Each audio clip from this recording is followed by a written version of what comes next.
Welcome also from my side today. About 1.5 billion people, or 20% of the world population, are currently experiencing some degree of permanent hearing loss. Among them, roughly 29%, or 430 million people's hearing loss, reaches the level for it to be considered a disability. And while not every deaf person automatically uses sign language, and not every signing person has to be deaf, it still leaves us with a huge number of people that are trying to navigate a mostly hearing world with only limited representation of their first language, sign language. But actually, I should be speaking of sign languages, the plural form, because as of today, there are more than 300 different variations used around the world.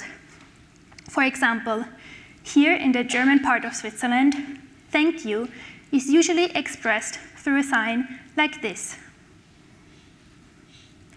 And while the same gesture might be understood by the American or Indian deaf communities, in Korea or Japan, a very different sign is used instead, like this. And while I personally am very excited about this linguistic variety, and maybe if some fellow language enthusiasts are also in the audience, maybe it is also exciting to you, it is still not surprising that given this diversity, so far the focus on creating more accessibility through the use of sign language has been between a country's spoken language and its local sign language. However, this kind of locally rooted approach leaves out the big question in today's international world. What about cross-cultural accessibility?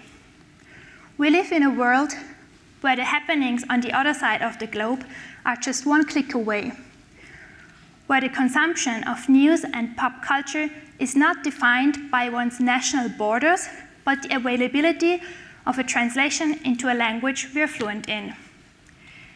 And yet, the same movies that are often officially being translated and released in different spoken languages rarely ever get translated into different sign languages, or any sign language, that is.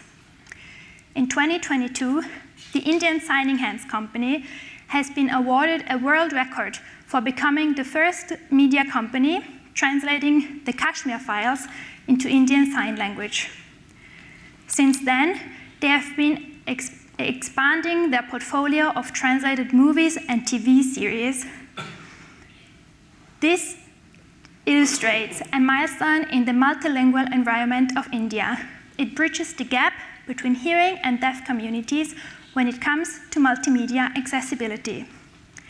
Let us now watch a short snippet of the official trailer of Kutch Express with Indian Sign Language.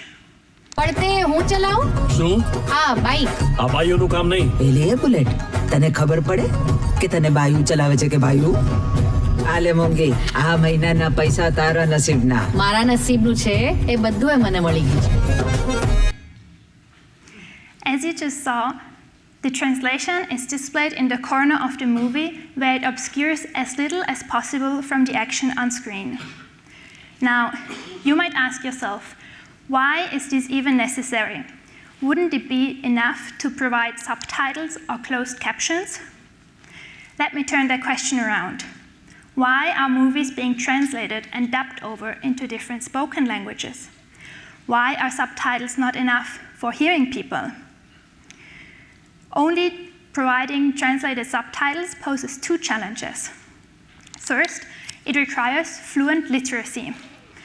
And with writing being based on the spoken languages that not necessarily follow the same grammatical rules as the sign languages of the same country, for some deaf individuals, it is hard to acquire effective fluent literacy to follow fast-paced subtitles on screen.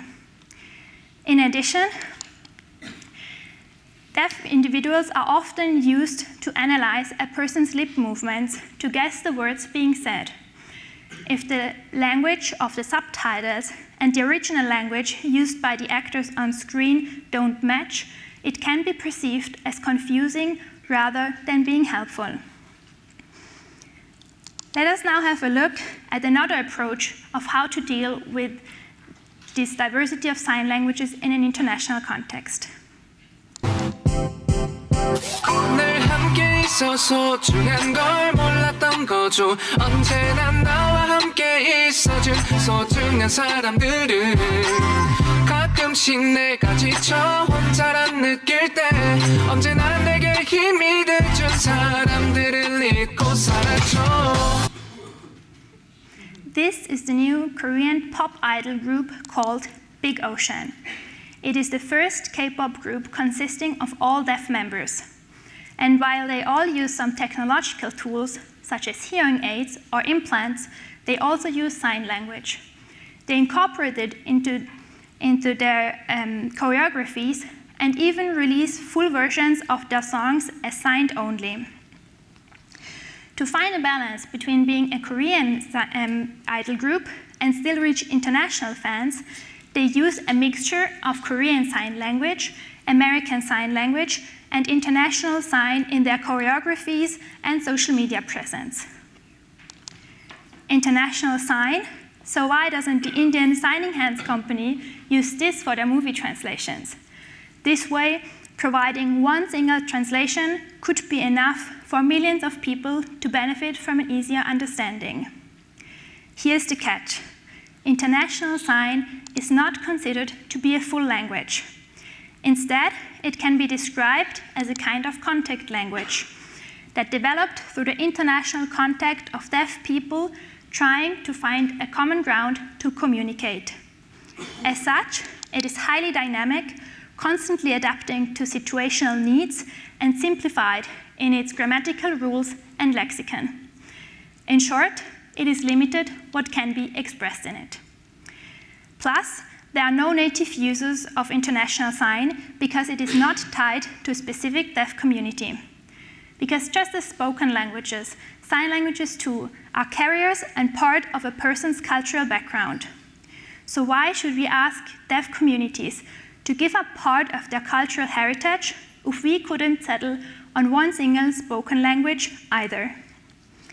Personally, I am very excited to see how today's international and digital world will further influence the development of International Sign and the diversity of sign languages in general. For now, we can navigate cross-cultural accessibility by including sign language in the discussion about what kind of translations to provide internationally, and by creating platforms and opportunities to raise awareness and visibility of a wider use of sign language, or sign languages, the plural form.